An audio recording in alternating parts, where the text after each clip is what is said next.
Hey, it's Mattea. Thanks so much for taking the time to listen today. If you've been enjoying Bookends, why don't you give us a follow on your favorite podcast app? This will ultimately help us make more episodes and also connect you with more of your favorite authors. And don't forget to leave a review. It helps us get the word out to others who might enjoy the show. I hope you liked today's episode, and thanks again so much for listening. Hey, welcome to Bookends. I'm Mattea Roach.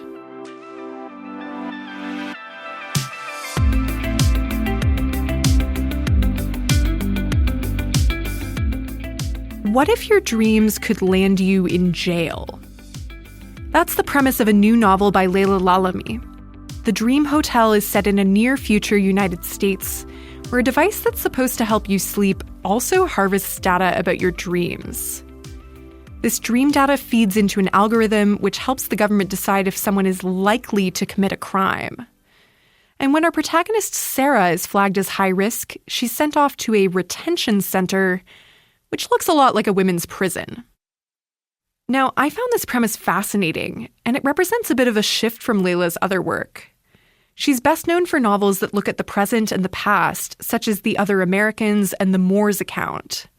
These are works of fiction that explore themes of identity and belonging, drawing on Laila's own migration from Morocco to the United States. But while The Dream Hotel may cast our minds into the future, it has disturbing resonances in our world today. Laila Lalami lives in Los Angeles, but she was in Middletown, Connecticut when we spoke.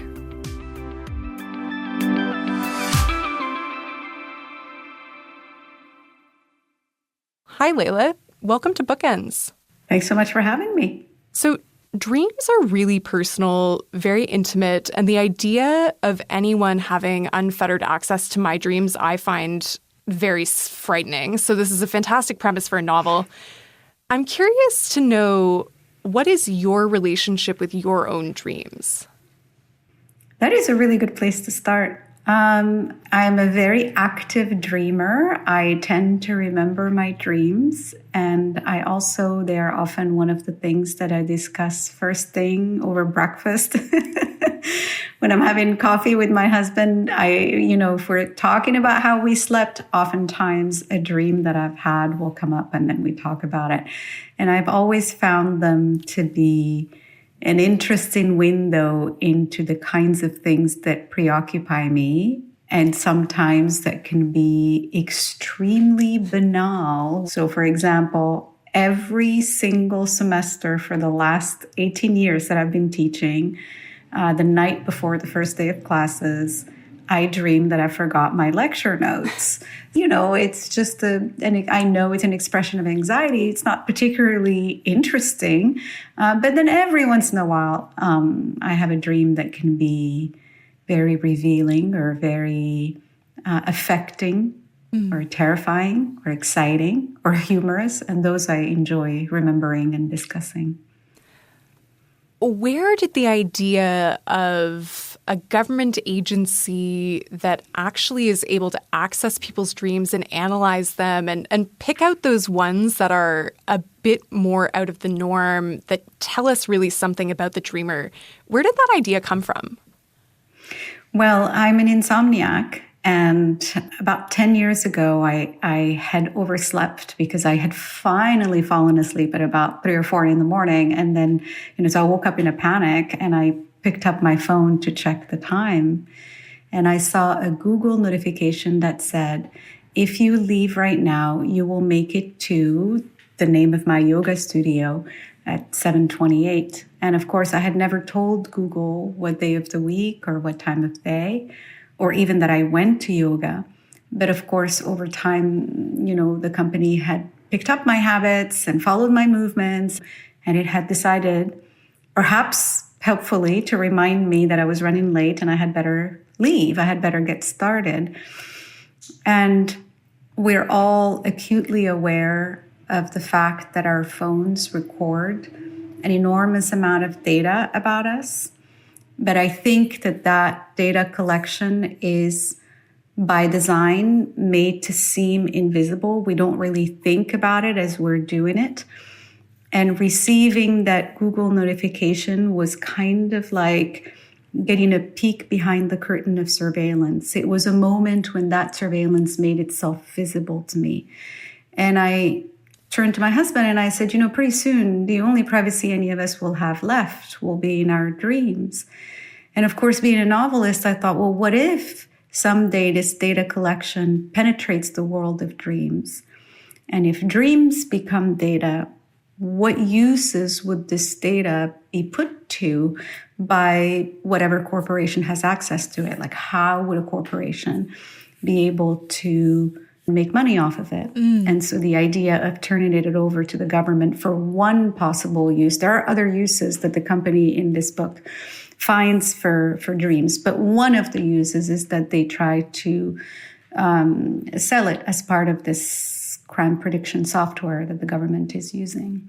Yeah, so our protagonist ends up, we're following her as she's basically been identified as someone who's at risk of committing a crime. And this need for risk assessment comes about in the world of your novel after a mass shooting incident in particular.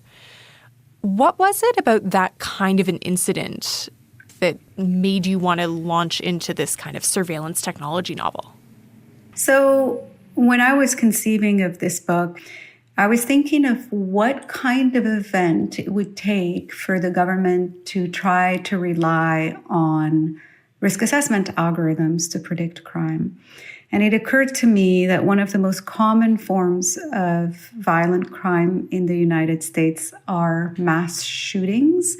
And every time they happen, one politician or another can be heard saying things like, guns don't kill people, people kill people. Now, I'm not going to get into the argument for gun control, but one of the things that it occurred to me is that it would be easier to convince the government in the United States to control people than it would be to convince them to control weapons. And so how I came about it in the book is that there is a mass shooting event, yes, but this one happens to be televised.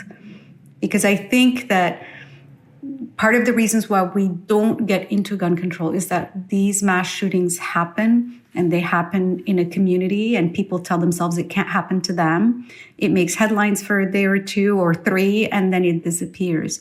But it occurred to me that if an act of violence is televised, it creates this possibility that everyone who views it experiences it as well. And that's just enough of an impetus to sort of start the passing of the Crime Prevention Act and the introduction of the idea that you can assess people for future crimes, gun crimes and the like, and therefore be able to address this problem. There's so much in this novel that feels very hyper-capitalist. It's just kind of putting everything that is so extreme about the way that government and commerce in the United States and a number of other Western countries are so intertwined. The dream data in your story is harvested from this device that's like an implant called the Dream Saver. And it's a commercial product that was bought and installed by people who wanted to sleep better. This is something that people voluntarily chose to have implanted, with some knowledge that their data could be used and shared with third parties. Terms and conditions, we all kind of know, like we sign them all the time. What do they really say? What did you want to explore in that territory? Well, I'm one of those people, and I'm sure many of your listeners are as well. If you're in a rush, you're trying to download the app that you need because you're trying to do X, Y, or Z, and it shows you the terms of conditions, and you're in such a rush, you just click accept and you move on. And convenience trumps our concerns about privacy. We know that data is being collected, but because that collection is made invisible, and because the convenience that these phones deliver to our lives is so large, then we just accept it. The problem is that incrementally, that data collection has increased to a level that is unprecedented in human experience. If you traveled back in time and you told, say, for example, Enver Hoxha, the former dictator, well, he was at the time the dictator in Albania, and you said, I have a device that can tell you what every citizen in your country, their location at any one time, every letter that they write, every picture that they take, every communication that they have, I have a way of accessing all of this for you. It would be, if it happened overnight, you'd be like, whoa, what is this totalitarian system? What is this system that we have? But because it happened very slowly over the course of 25 years, and because these phones deliver so much convenience to our lives, they make it possible for me. I mean, my mother lives, in Morocco, and I can talk to her and I can, see her face while I'm talking to her, which is very important. She's hard of hearing. So there's just a lot of convenience. And I think that the amount of data that is being collected right now is truly unprecedented.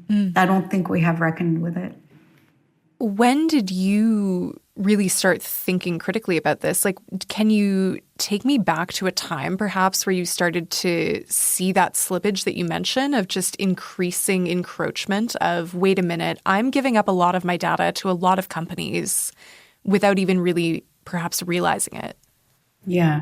Way back in 1999, when the internet technology was still in its infancy, I had gotten a job at a tech startup company when I was right out of graduate school. And so I was familiar with tech culture.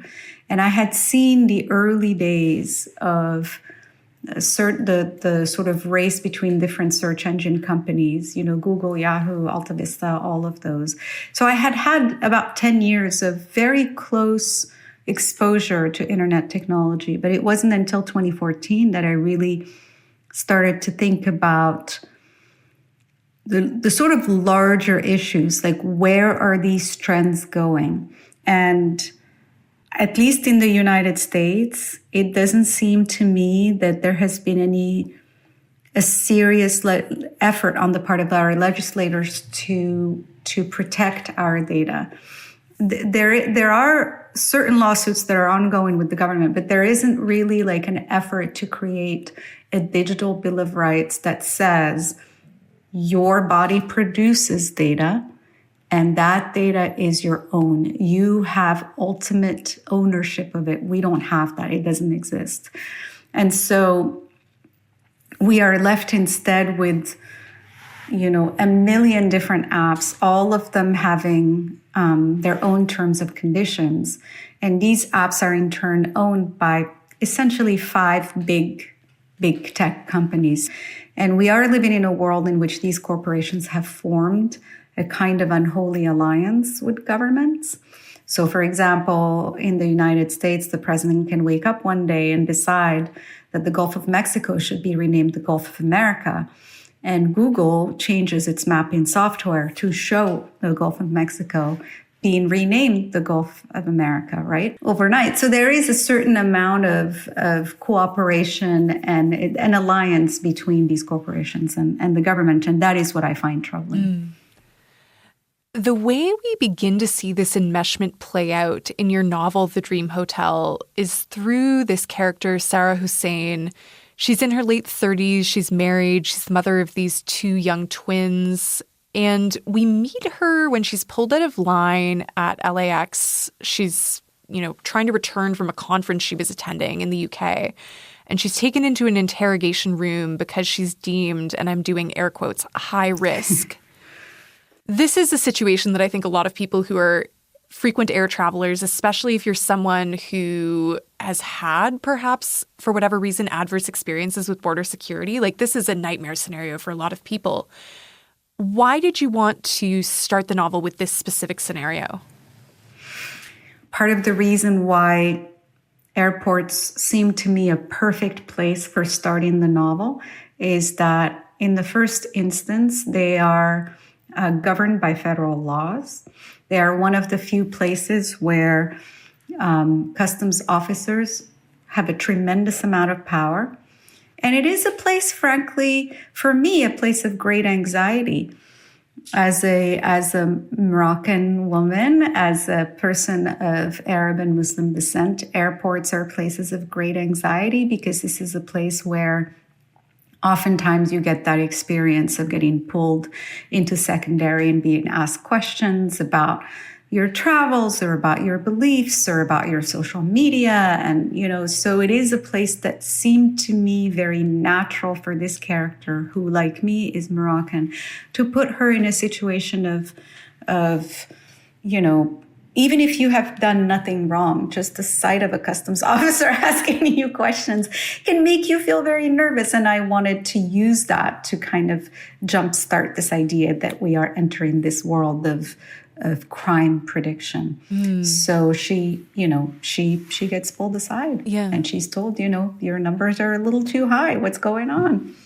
I think there's so much in there about, even if you know in your heart of hearts you have nothing to really fear from a customs officer, the mere fact of someone saying, can you actually step into this other line, is enough to make you agitated.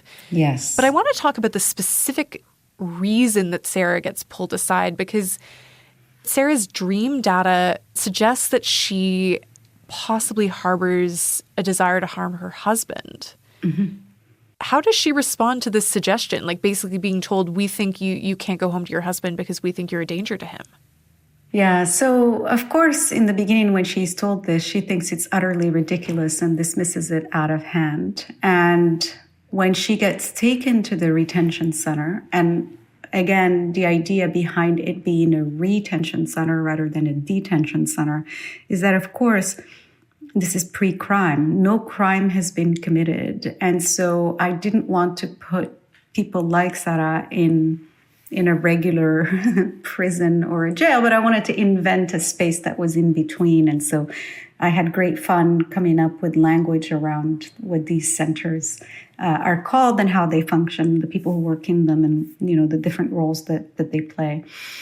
So she dismisses the accusation out of hand. But once she arrives at the retention center and she's had time to sit with it, at first she thinks there's obviously been a mistake, I mean, there are mistakes happen in databases all the time, so maybe that's all it is. But as time passes, she starts to doubt herself. She starts to think, well, maybe I said something, or maybe I did dream something, or maybe there is something in my behavior that could have caused the officer to think that I was capable of this kind of violence. And as we get to know her and know her past, we do see that she is carrying a certain amount of guilt for events that happened when she was still a child, but that this is a kind of latent guilt that has stayed with her. So the question is that what the algorithm is picking up on? Is that what tipped its interpretation of her dreams a certain way? So it was really interesting to explore the effect of surveillance on the self. Surveillance modifies our behavior. We behave in ways that are different in response to surveillance because we are trying to prove ourselves innocent of whatever the surveillance might pick up. We tend to modify our behaviors. And so eventually we internalize the surveillance and we start to doubt ourselves. So while I was working on this book, I read any number of books that take place in places of great surveillance, like Guantanamo Bay, for example. I read this wonderful book called Guantanamo Diary, where the guy says he's innocent and shouldn't have been there. But there is a moment, because he's been there and he's being tortured and surveilled constantly, where he starts to doubt himself and think, well, maybe I did do something. So I think that is the effect of this dream surveillance on her, is that she then starts to doubt herself and think maybe she did do something. And then the reader has to decide. I'm interested in that linguistic distinction that you made, the retention center as opposed to detention center, the fact that this is not a prison These are not people who've committed crimes. But then that also means that the sort of due process that they're subject to and what kind of rights they actually have is left in this ambiguous state. Right. What did you want to explore with that ambiguity in particular? I think it's because the book is so focused on dreams, and dreams are so difficult to pin down. Are they expressions of possible futures? Are they windows into your subconscious? Do they reveal what you're planning, or do they merely reveal what you're thinking? And I felt that it was appropriate to come up with a place where these people are confined.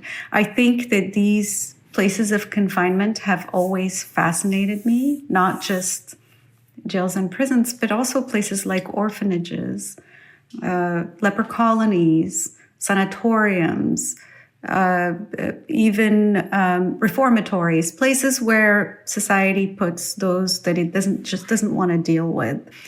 And I think also on some level, I had to just look around me to see that even today we are placing people in these kinds of centers for dreams, for wanting to have a better future. What is that if not a dream? We dream of things before we make them happen, and people dream of having a new life in America. It's called the American dream.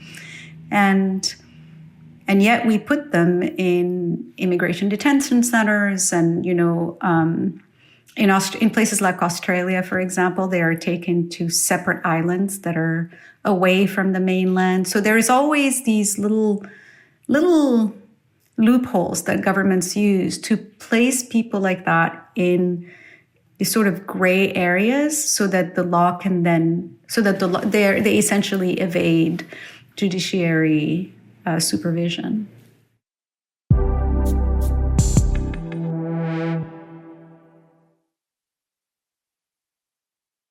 I'm wondering about your journey to becoming a writer. You've talked about how as a kid growing up in and around Rabat in Morocco, you spent a lot of time with your grandparents. And I understand your grandfather worked in the police department, but you've said that he was a poet at heart, as though that supersedes being a police officer. What did poetry mean to your grandfather? Well, I didn't know him. I mean, I grew up around my grandmother, but my grandfather passed when I was, I think, 1 year old. Oh, wow. So I never really knew him, but I heard stories about him. And I remember I have this very vivid memory of my grandmother having a set of keys to her big armoire. And it was this armoire that had like this beautiful mirrored door. And she would open it and you would see sort of the things that she felt the need to keep under lock. And among the things that she kept locked up were his books, like the books of poetry that he had.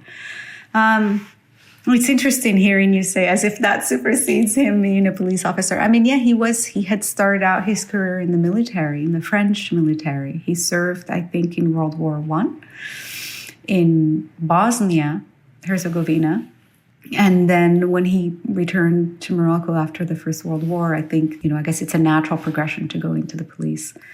And so he died before I knew him. But I did grow up on hearing stories of him reciting poetry with his friends. And they would have, so I'm told, they would have these sort of gatherings. And then they would sometimes play the oud and, I guess declaim poetry. Mm-hmm. Before we had iPhones. Yeah, no, exactly. My grandfather is still living. He's 95 years old. And he has been known to whip out some poetry recitations for unsuspecting visitors every now and again. And it's remarkable. I think that's what people used to do to entertain themselves. We need to bring that back. Honestly, it's a skill I would not mind learning myself. I'm curious for your grandmother. You mentioned that she had this ornate armoire and that she had, her most precious things that she kept locked in there, and that her late husband's books were among those most precious things. What was it about those books that was so precious to her? Well, I think she valued them because she herself was illiterate. So my grandfather He had a very active life, and then her life was circumscribed in the home mostly. It wasn't until after he died that she suddenly had to do everything on her own. She had, by the time he died, he owned a home and had a rental, so she had to handle that, and a store, so she had to handle that. And so she suddenly overnight became this person who was responsible for his business.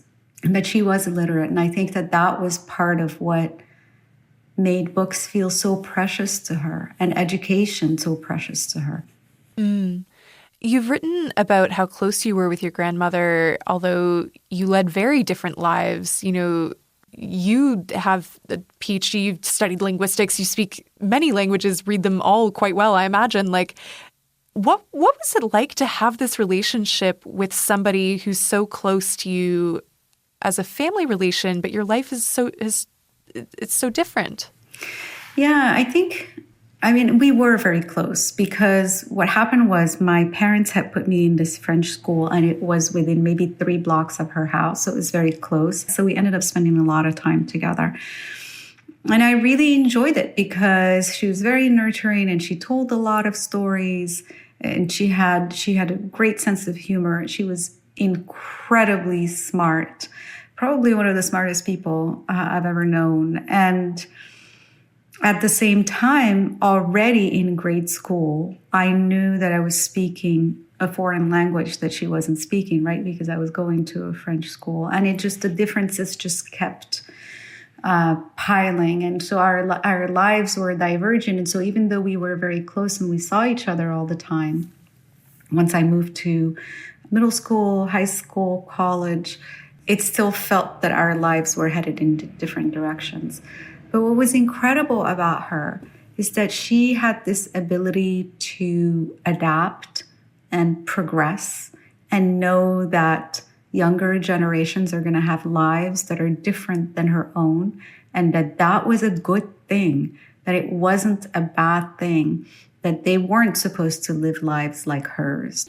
And I find that to be a rare quality, right? The ability to actually progress in old age, and to, rather than become more conservative, to become more open, is not something that I take for granted. I certainly had that with her, but I don't necessarily see that around me all the time.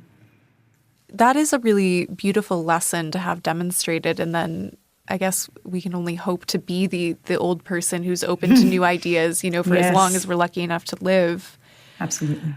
I'm interested to know a bit about language as a gateway to new ideas, because you mentioned you went to French school. You would have spoken Arabic with family, I imagine, growing up. But then in the 10th grade, you started learning English. Yes. And I've read you chose it because you wanted to understand the lyrics to American pop music.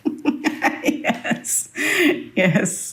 Yeah, so in the 10th grade in Morocco, you're supposed to pick another foreign language, a second foreign language. And I think my high school had English, and I can't remember if they had German, but I think they had Spanish. And I was listening to American music, British music, and I thought, I want to know what they're singing.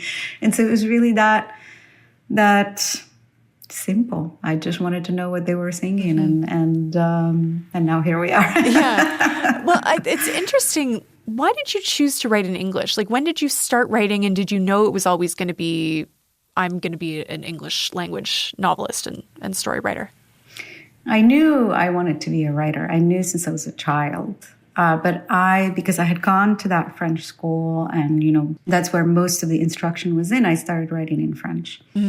And it wasn't until I would say I was in my 20s that I started to really go over this choice of writing stories in French. And I guess at that point I read Edward Said, and, I was in graduate school, and all these ideas were percolating in my head. And I just started to look at that choice. Was it really a choice? I was a child. I was put into this school that taught the colonial language because my parents thought that would be it was a better guarantee of a future.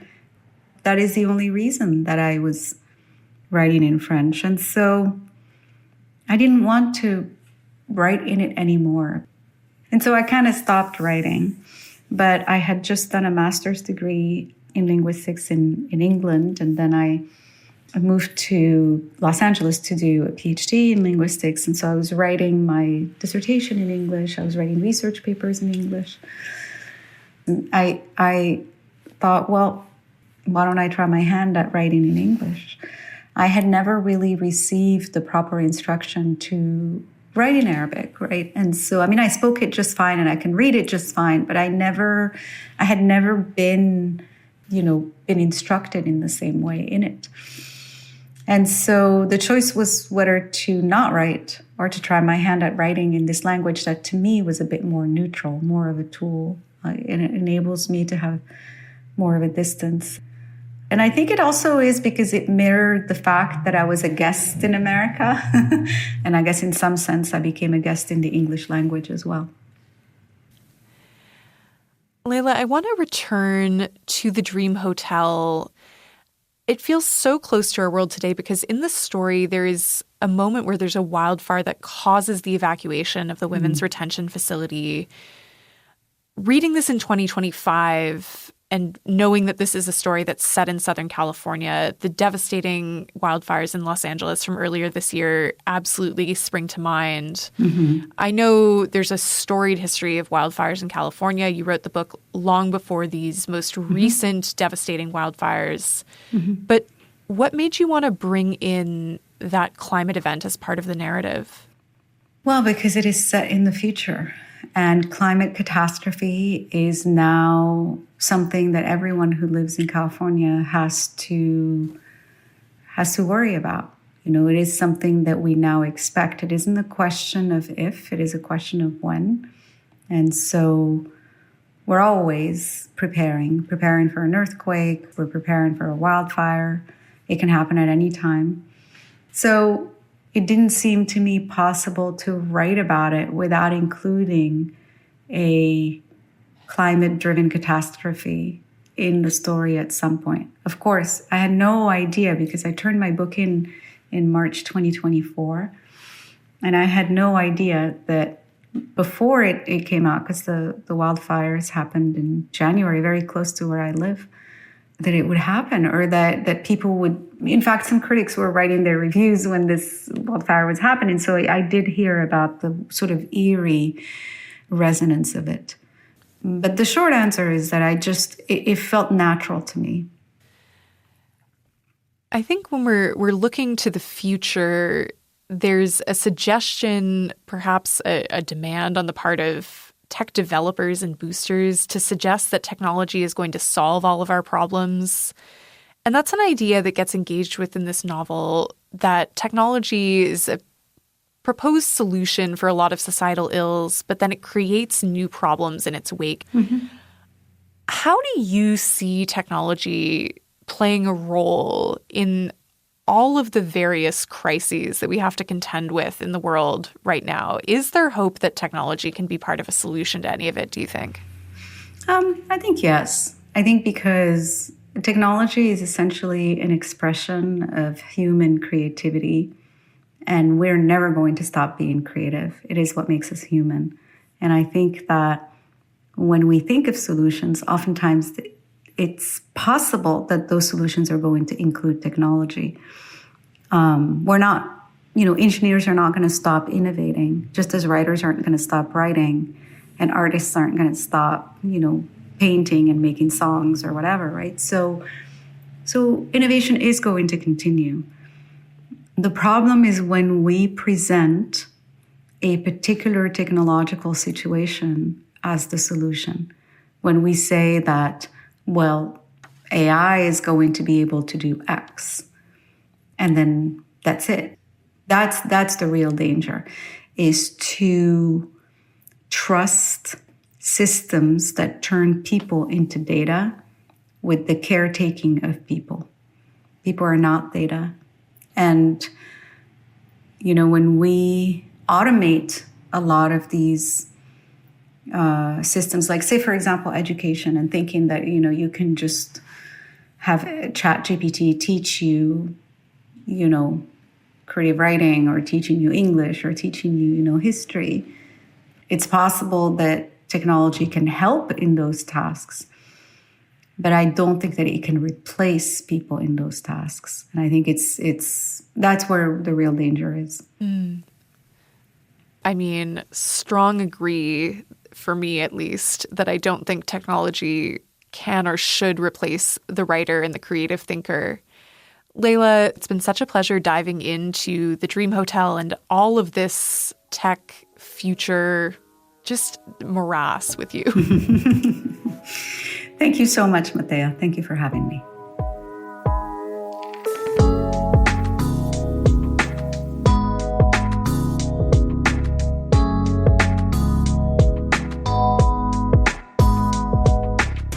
Laila Lalami is the author of The Dream Hotel. This episode was produced by Katie Swales. Aili Yamamoto is our associate producer. Our senior producer is Jacqueline Kirk, and our executive producer is Aaron Balser. Shout out to our audio techs Aronde Williams and Austin Pomeroy, and to the sensational CBC Books team. I'm Mattea Roach, and this is Bookends. Thanks for listening, and I'll see you next time. Because when the book ends, the conversation begins.